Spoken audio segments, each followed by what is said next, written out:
everybody, welcome to week 9 of CIT 12. I cannot believe it. The semester is halfway over.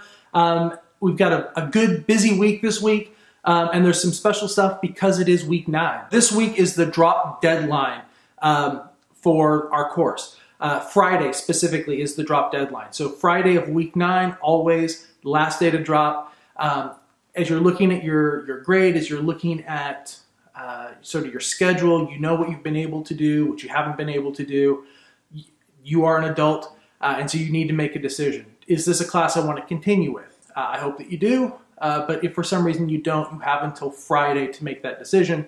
Once the clock strikes Saturday, for better or for worse, you are stuck with me till the end of the semester. I can't drop you, you can't drop me. You will finish the class and be graded according to the syllabus and the work that you've done in the class. So hopefully you're in a position where you're like, well, yeah, of course, I've got a great grade. I'm liking the class. I'm just going to, finish out to the end. That's great. For people who are sort of like, wow, I'm really struggling, I can't find the time to do the work. Then this may be an important week to make a decision for you. So assuming that you're going to stick with the class, let's talk about the things you need to do this week. First is the reading.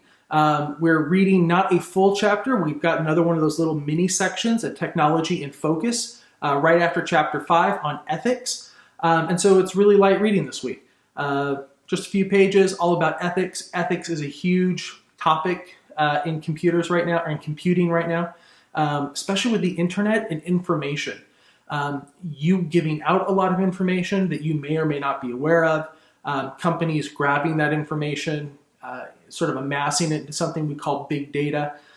There's a lot of information out on the web, some of it personal, some of it not personal, and so filtering that out, deciding sort of what you want to participate in, what you don't want to participate in, are all really important discussions, as well as all those other ethical things that come up.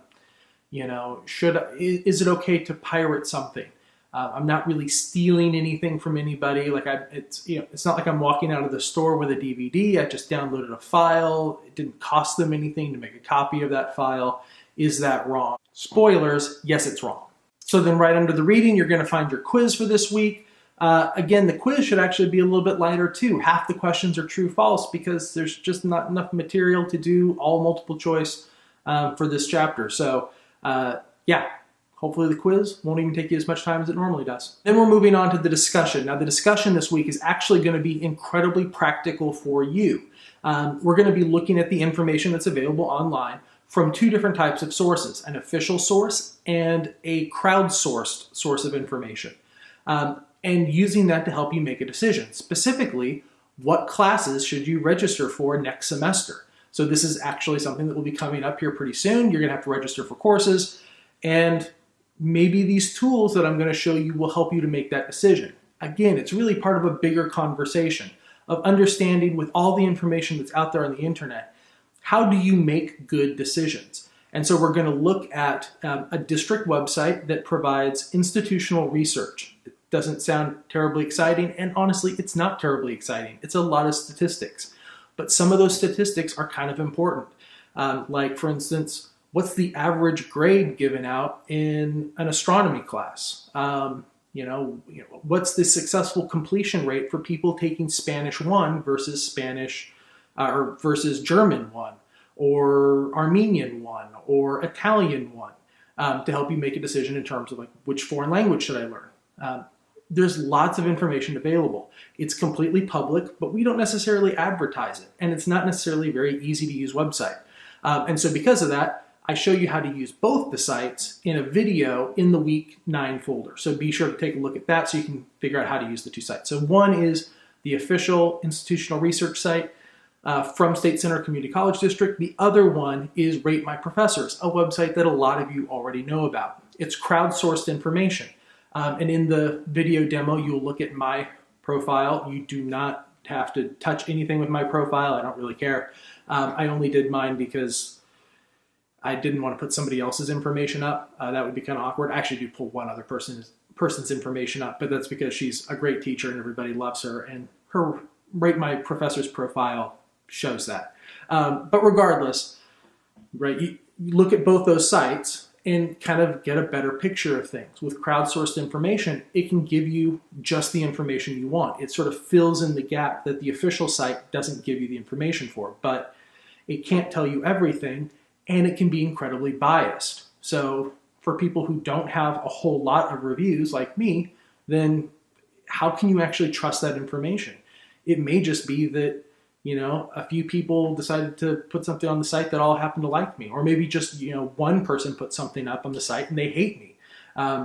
You can't really tell when there's just a few ratings. And that's true for any crowdsourced piece of data. So if you're looking at, you know, hey, is this taqueria any good? And you pull it up on Yelp. If it has 2 reviews and they're both fabulous, that just means that the person who ran the taqueria has 2 relatives, right? It doesn't mean that the taqueria is all that great.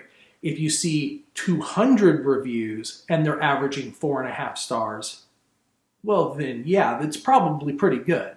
The bigger the data source, the bigger the crowd, the more accurate the information when it comes to crowdsourcing.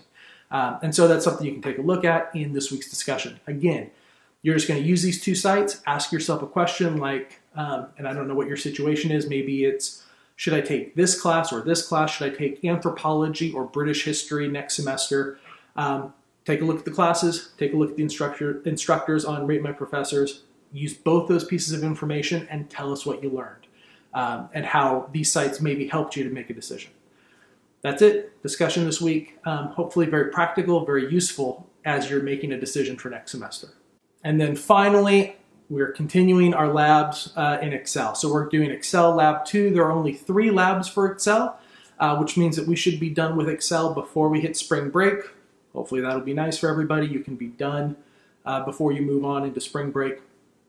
But we're continuing with Excel Lab 2. A little bit more about formulas, a little bit more about absolute versus relative referencing. So make sure you pay attention as you're going through the lab. I understand that Excel can be difficult. And so use those learning aids. The learning aids are there to help you. Hopefully you find them helpful. You can always do the reading as well. You can do the video. The video gives you some explanation, which sometimes can help answer the question of why am I doing this versus just how do I do this. But regardless, you've got the tools there. Be sure that you sort of get these concepts, especially going into the practical for Excel, which will be later on in the month. And that's it. Hopefully you find week 9 to be an easy and enjoyable week with some practical information. And yeah, I guess that's pretty much all I can ever ask of any week in this class. So if you have any questions, give me an email. Otherwise, I will see you online.